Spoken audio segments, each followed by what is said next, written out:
Good evening, Laura and Thomas. It's Friday, June 24th.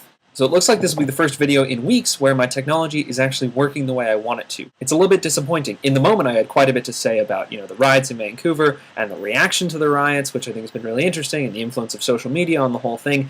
It feels dated now because everyone and their dog seems to have written an article saying pretty much one way or another exactly what I wanted to say. And a lot of people wrote things that I absolutely disagree with, but at any rate, it's already a week, 2 weeks now? A week? I don't know, whatever. But it's past now, and so it's just old news, and I can't comment on it, so there.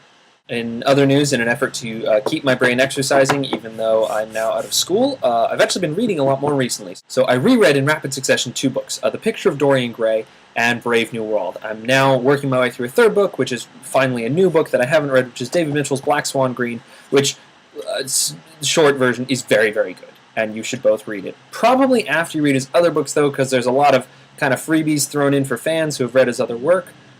There's a bunch of different references to his other works, and it's really interesting. The reason that I reread Picture of Dorian Gray is because I don't like it, and because I talk it down at every opportunity I get. I mean, I actually can't stand that book. Or I couldn't when I first read it back in, I think it was 12th grade.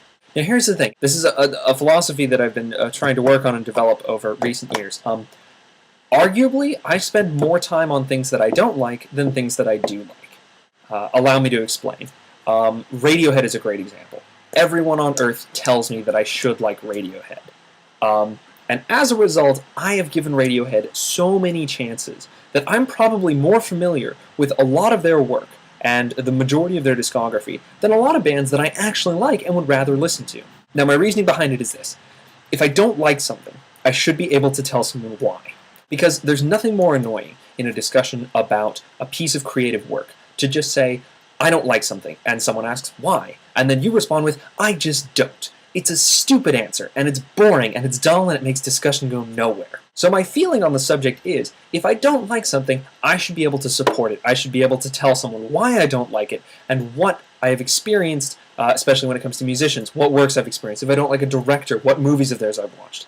I should be able to back up an argument about why I don't like something. I don't like not being able to say why I don't like it, or leaving it to the worst of all, of pretending that my not liking something means that it's not good. Now, both of you at this point are probably sitting there saying, John, you're a huge hypocrite for years and years and years. Even, let's face it, somewhat recently, I'm in the habit of telling people that things suck and are terrible when I don't like them.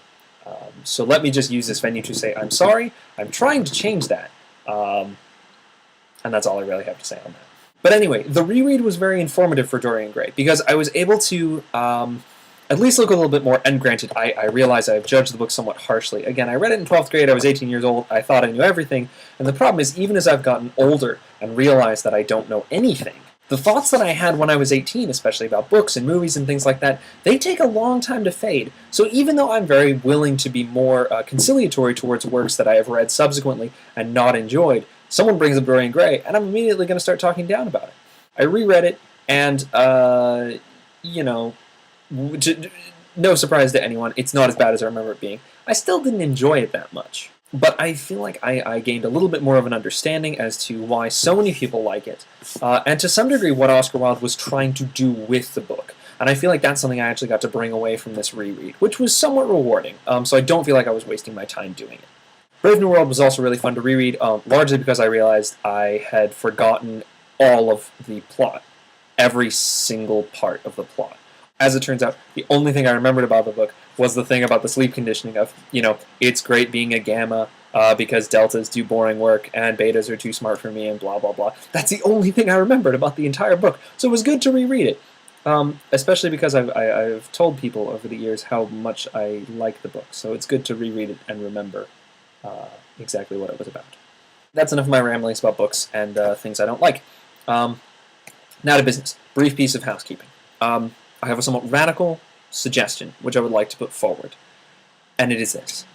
I vote that we wipe the punishment slate clean, first of all, because let's face it, at this point, I don't know who owes what to who, and even though, let's be honest here, out of all the people that got punishments, who was the one person that did one?